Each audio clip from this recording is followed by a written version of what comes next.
Welcome to Texting, where we consider issues relevant to Jewish life through the lens of classical and modern Torah texts. I'm your host, Elana Stein Hain. If you'd like to follow along with today's text, you can find the link to our source sheet in the episode description. Pretty recently, I took my kids to Cooperstown, the Baseball Hall of Fame. It was a radically different experience for me than when I went there as a child. As someone who loved playing sports but didn't care much for watching them, all I can recall from that trip to Cooperstown, when I was a kid, was the famous sketch of Abbott and Costello called Who's on First? You know, the one where the guy playing first base is called Who. But when Abbott says who's on first, Costello thinks he's asking a question rather than making a statement.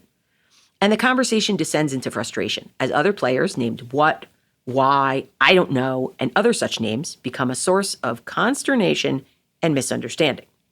Now, Abbott and Costello had a literal misunderstanding. But the sketch is also a metaphor for how different people hear things. You and I might hear the same sentence or word very differently from one another. And this is especially true as we bring our own expectations, hopes, and nightmares as we read and respond to what's going on in our lives and in the world. So today I'd like to learn some Torah about differing points of view and understanding and misunderstanding each other. My guest today is Yonah Hain. And we, as a married couple ourselves, are going to study a thought-provoking misunderstanding between a Talmudic married couple in Nedarim 66b. Should be illuminating. But because we never fight in real life, it will obviously be a stretch. Hi, Yonah. Welcome to the show. Thank you for having me, Elana. You know, you probably have different recollections of Cooperstown, and maybe that's a session for another podcast. But right now, what I'm interested in is what comes to mind for you in this misunderstanding versus having different points of view? Well, I think the difference in the end is all about what happens when we clarify our position. See, a misunderstanding is a whoopsie. I think of every episode of Three's Company when I was a child, right? And in each episode, there was some sort of whoopsie, misunderstanding, comedy hijinks that ensued, like Abbott and Costello. But a misunderstanding is different than having different points of view, because when we clarify a misunderstanding, we get on the same page. We might even see completely eye to eye. We just were coming and going in different directions. It was a formulation, a word choice. There was something where we just didn't catch the drift. But when you have different points of view, once you clarify positions, you might still disagree. The clarification might lead to even further distance between our two positions. So I think a misunderstanding and different points of view, one is a little bit casual. It's a whoopsie. The other might be deep and existential and profound. Yeah, it's so interesting because sometimes I found you might have a misunderstanding or what you think is a misunderstanding. And then when you clarify it, you realize, oh, no. We actually have a deep dispute here. But don't you think in our life, sometimes we start off from a different point of view, and then it's like, oh my gosh, give me a big hug. This was just a misunderstanding. We're good. Never. I don't know what you're talking about. Let's take a look at this Gemara in Nedarim. Good segue. And in looking at this Gemara, I think there are two layers that we should be thinking about throughout. And that is this a whoopsie? Is this just a misunderstanding? Or is something deeper going on? Yeah, it's really interesting. You know, this Gemara is going to present us with, I would say, it looks like 4 situations of miscommunication between a husband and a wife. But the truth is, I actually think we're going to end up breaking it down into 2. And you're right, each one, it's not so clear how you would read it. So let's get started and see what happens. So it starts like this. There was a certain Babylonian man who went up to the land of Israel and married a woman there. Okay, so we already have the background of they probably speak different dialects of Aramaic, right? Like they both speak Aramaic, but one speaks from the land of Israel. Different and one cultures. Speaks from, exactly. So he says something to her, and it's not totally clear what he says. We know that he says cook to, and then the word is not clear what the word means. Some people think that what he says to her is cook 2 lentils. Okay? And then she comes back and she cooks 2 lentils for him. And he gets mad. So this is sort of like the Amelia Bedelia school of miscommunication. He says to her, cook me 2 lentils, meaning cook me like not so Can I much get- food. Can I get a couple lentils? Can I get exactly? And she's like, 2 teeny tiny lentils coming right up, right? So Sure. And the please and thank you hopefully are there. let's hope they're lost in No, but that's translation, part- but they're not but in the that- Aramaic. But that's part of the question here. Uh-huh. What's included and what's excluded from the text? Is this all that transpired and it maybe is just a whoopsie? Or actually might there be something deeper going on and that which is omitted starts speaking volumes? Well, look, it's interesting to consider maybe he speaks in a way that's a little bit more allegorical. And who knows if that's cultural from where he comes. And she speaks in a way that's a little bit more literal. You know, there's some people who actually read this as like the Babylonians understand Torah in a more metaphorical or allegorical or flexible way. Or even whereas sophisticated, whereas right? Because let's be clear, who's telling the story? Right, exactly. The Babylonians are telling the story, whereas the people of the land of Israel, they read the story in a very simple, literal kind of way, right? So it might be a dig, like it might even be a symbol for something else, right?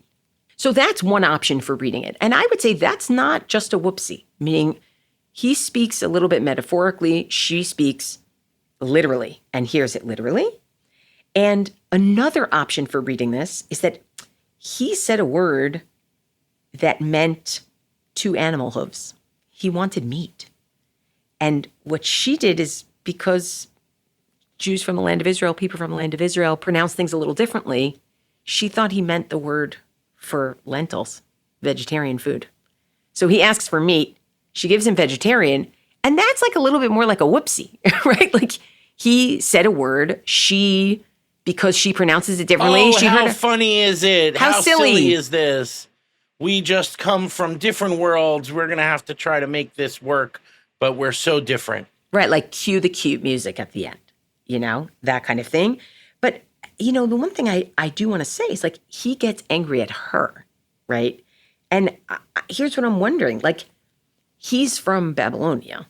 He's the one who moved to Israel.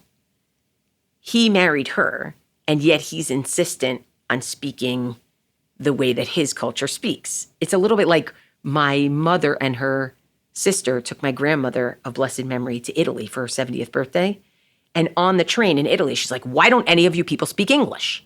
And my mother was like, Ma, because we're in Italy, right? Like like there's something here of, should it have been his responsibility, especially if he's asking her for something? Should he have actually tried to speak in a way that either she would understand because they're more literal, or literally in a way that she would understand by using her dialect? Or does he specifically need to compensate for being an alien outside the home by being a master inside the home, right? Like there's some power struggles going on here. Sure, gender dynamics as well. For me, I'm mired in this campus culture conversation, and there's something very relevant to what's happening in this conversation, or the question that you're asking based on this passage of whose responsibility is it for understanding? Because on campus, we are literally trying to figure out what constitutes speech harassment. What is unprotected speech? Universities are predicated upon freedom of speech, but things have gotten out of hand. And what constitutes harassment? And the big question of the day is, should the focus be on the audience or the speaker? Meaning, if we as Jews, right, a minority, a protected class, say that phrases or comments cause us pain, so should we be followed? Should we get to determine that which is harmful to us? Or should the university focus instead not on how we hear these words, but on what the speaker's intent? And without actually adjudicating what people's intent are with what I would call vile phrases like from the river to the sea and globalize the intifada, there's a legal question that's going on campus with the question of who gets to determine it. Right. Do we get to dictate as the audience how we are impacted, or do speakers get to use excuses as far as what their intent was? That's a really interesting, you just took us from the realm of the comical into the realm of the very serious, but it actually does speak to the question of whose understanding matters more in this moment. I also have to say, he's getting mad at her. How come she's not getting mad at him? Right? Which is fascinating, right? Like, what's going on here? We don't hear what she has to say. That's case one. Case two, which I actually think is kind of an extension of case one, okay? Case two, the next day, lemachar, right? Like, dun, dun, dun. He says to her, cook me, and then another word is used. The word is griva. Now, again, two ways to take this. It could be he meant cook me a huge amount, kind of the opposite of saying a couple of lentils. He's like, cook me like all of the lentils. Oh, exactly. And what he means is like a large amount.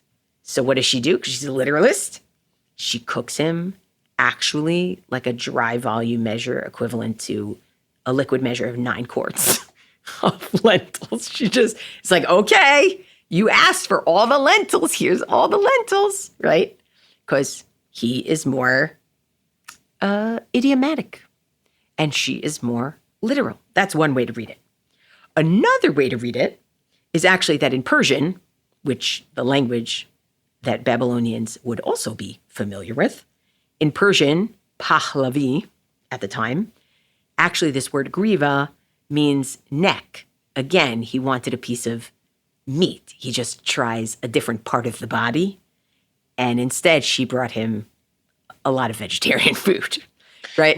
They really are your grandparents of blessed memory, and your severely diabetic grandfather would try to sneak chocolate, and your grandmother would say, Moshe, what are you doing? It's amazing. It's amazing. It's amazing. Right? So, but this is like the second half, because it could be that, look, we had this first interaction. Let's take the literal figurative, okay? I said to you, bring me 2 lentils. You brought me literally 2 lentils. So now what I'm going to do is I'm going to say, bring me a lot of stuff, because figure you're going to go halfway or something, And it's like, no. I'm not going to go halfway and bring you half the stuff you're asking for. I'm going to be literal again, right? Like, it's the exact same problem. It's the exact same problem.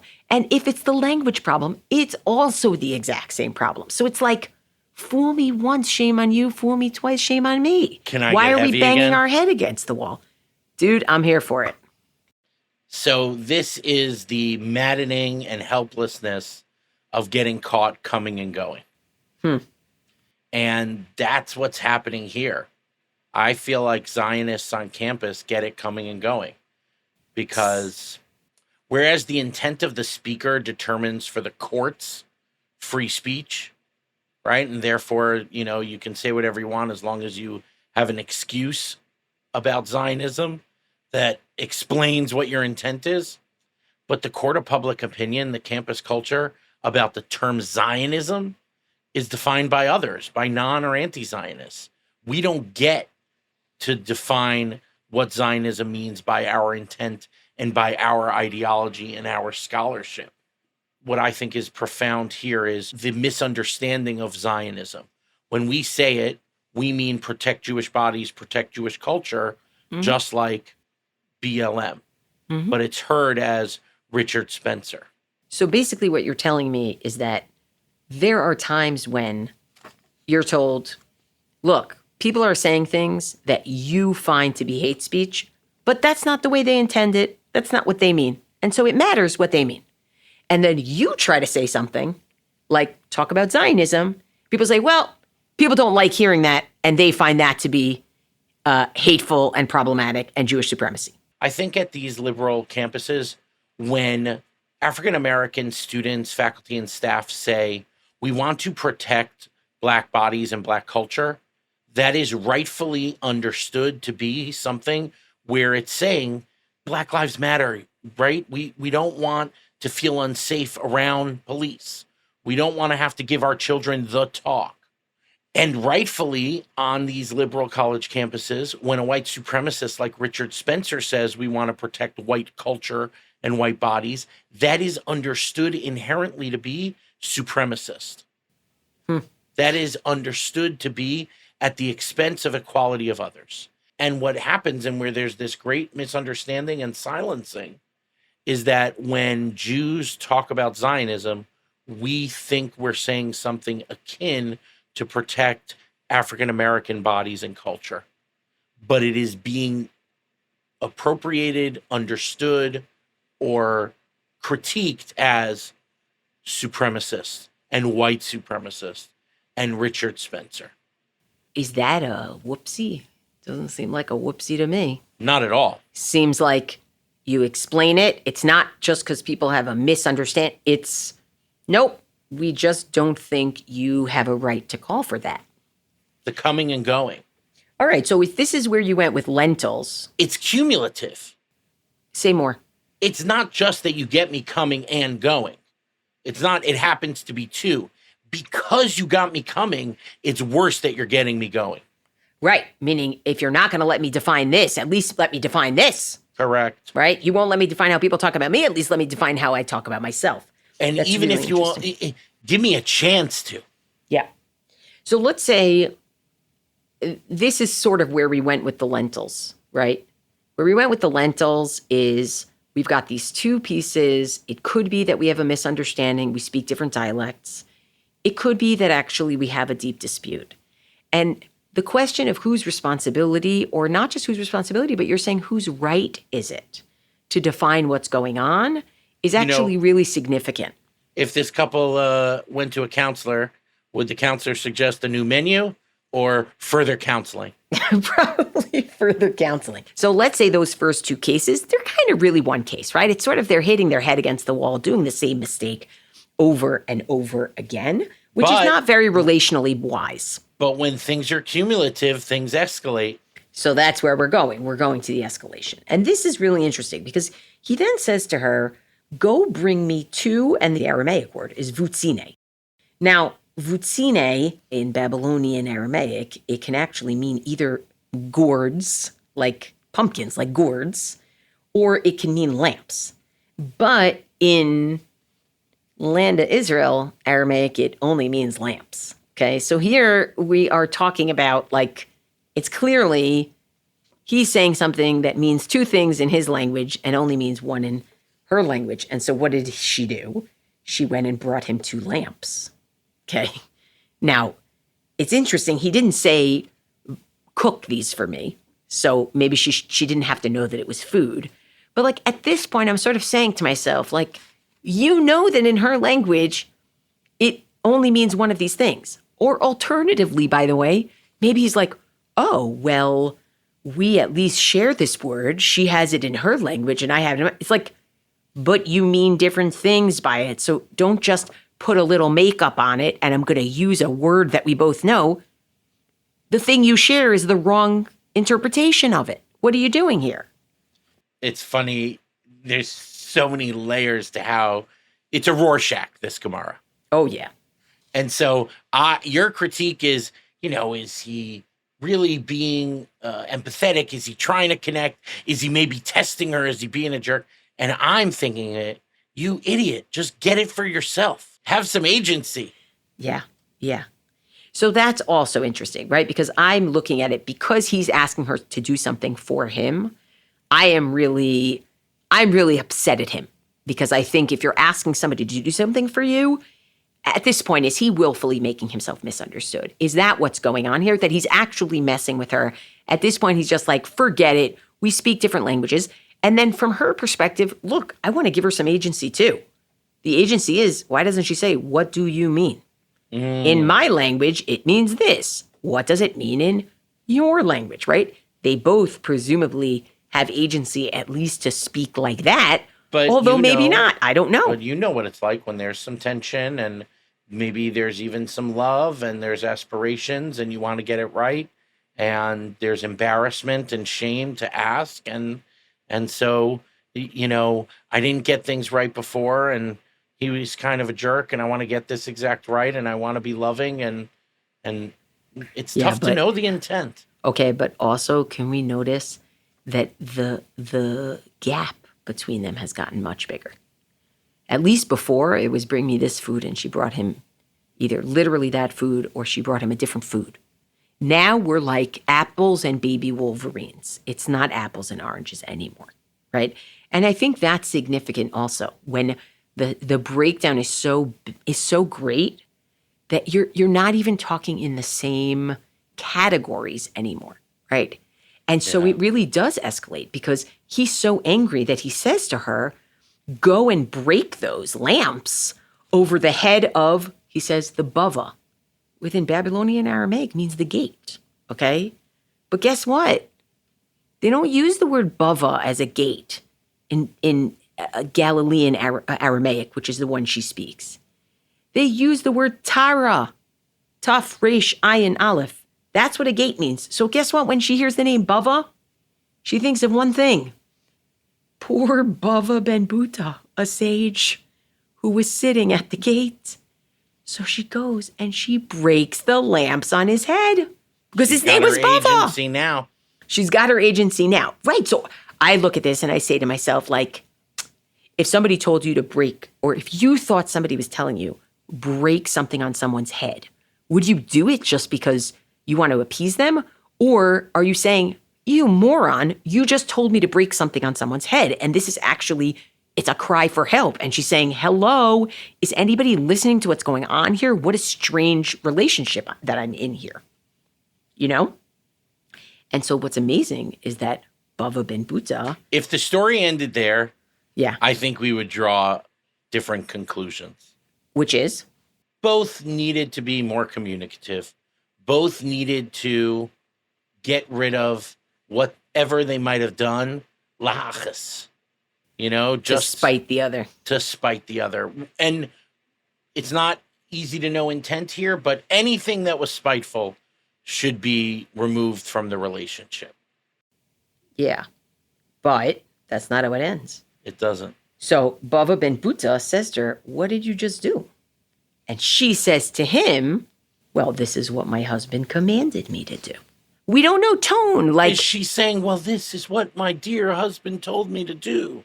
Or is it, well, this is what my husband told me to do? Right. Or like, this is what my husband told me to do. Like, right. This is what I live Despair. with. Like, this is what I have to go Cry through. for help. That's not right.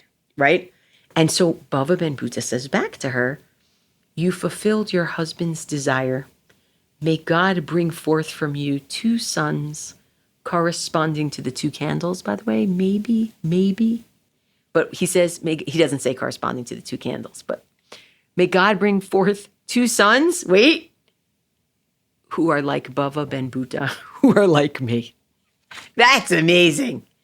He sees her, she does this thing, says, my husband told me to do this. And he says, may God give you children who are not like your husband, but who are like me, who is patient, who doesn't get upset, who sees that there was a misunderstanding, unlike him, who's just so hard-headed that he landed you here. Is that the way you would read the ending?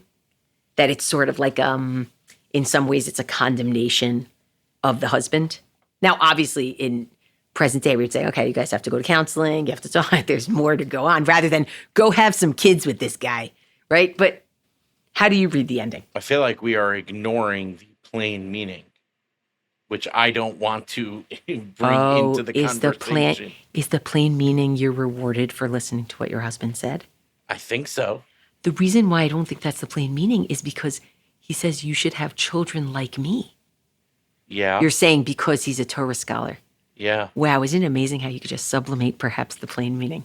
I'm looking for more irony than this. I will admit it. And finding your place in the sea of the Talmud. Yes, of course. I can find. You can only be one of these characters according to the Talmud. I can be 2 or 3 of them, and so you say I want to be Bava ben Buta also. Right. So the way I would say it is, hey, when someone comes to you, I've seen this, Elana. Someone comes to you and they're struggling and they're in an abusive relationship or they're having a traumatic experience. You will nod to them and identify with them that, hey, you can be a survivor and you can outlast and I'm with you and I'm one of you and you'll get through this. And that's what you turned Bava Ben Buta into. Oh, yeah. Big time. I love it. And the other thing that I would say is, I also want to say, look at his language. He says, Hamakom yotzi mimech. God should bring forth from you two sons like Bava. He doesn't say God should bless you and your husband with two. God should bring forth from you because guess what? That's a close read. It ain't coming from your husband's DNA. It ain't coming from your husband's DNA. Interesting. Well, so that's the very same passage you can take to him endorsing their relationship. You can say actually is a coded way of saying that she has greater things in store than this partner. Now, one thing I do want to say is that I do think that the role of mediator is very hard. The role of the third party, it ain't so easy. Meaning, I know that it isn't easy because we're watching third parties try to mediate things all over the place. Campus is one of those places, but there are plenty of other places where you have third parties that have to figure out how to deal with these deep, deep, deep disputes. But I think the role of that third party is the difference between like utter chaos and being able to find some sort of sustainable, continued path forward. And so I actually think this story in a lot of ways is pressing us not just on this difficult relationship between the two of them, but also on the power of third parties to intervene in a meaningful way. So I think what we're walking away with here is we have a few levels of disagreement that people might have. It might be different cultural perspectives. It might actually be the deep disagreement of who gets to define a term to begin with. Why do you get to speak Babylonian Aramaic in the land of Israel? Do I have to try to understand Babylonian Aramaic because we are in relationship? What is the role of a third party in navigating these very tense situations? And when does a misunderstanding that looks really innocent actually stand for something deeper and something else? And I think as people who live very publicly, most Jewish educators today are going to say something that some people are going to hear, and they're not going to interpret them the way that it's meant. Their relationship is in some ways like a metaphor for how things go when you try to express things, like actually for how things go when you try to express things, when you can't explain exactly what you mean in every particular regard. And when you're not solely dependent just on your own words and intent, but you work in concert with others and in disagreement with others. Well, Yonah, thank you for joining me for this show. I hope this gave people some food for thought as to understandings and misunderstandings and disputes and debates that we may have. Thank you for having me, Elana. Okay, friends. Thank you for learning with us, and special thanks to my chavruta this week, Yonah Hain. Texting is produced by Tessa Zitter and our executive producer, Maytal Friedman, with production assistance from Tamar Marvin. M. Lewis Gordon is our senior producer. This episode was mixed by Ben Azevedo at Bear Cave Audio, with music provided by Luke Allen. You can now sponsor an episode of the show. Follow the link in the show notes or visit shalomhartman.org/texting. We will acknowledge your gift on a future episode. We're always looking for ideas for what we should cover in our future episodes. So if you have a topic you'd like to hear about, or if you have comments about this episode, please write to us at texting@shalomhartman.org. For more ideas from the Shalom Hartman Institute about what's unfolding right now, sign up for our newsletter in the show notes and subscribe to this podcast everywhere podcasts are available. See you next time, and thanks for listening. I hope we didn't misunderstand each other.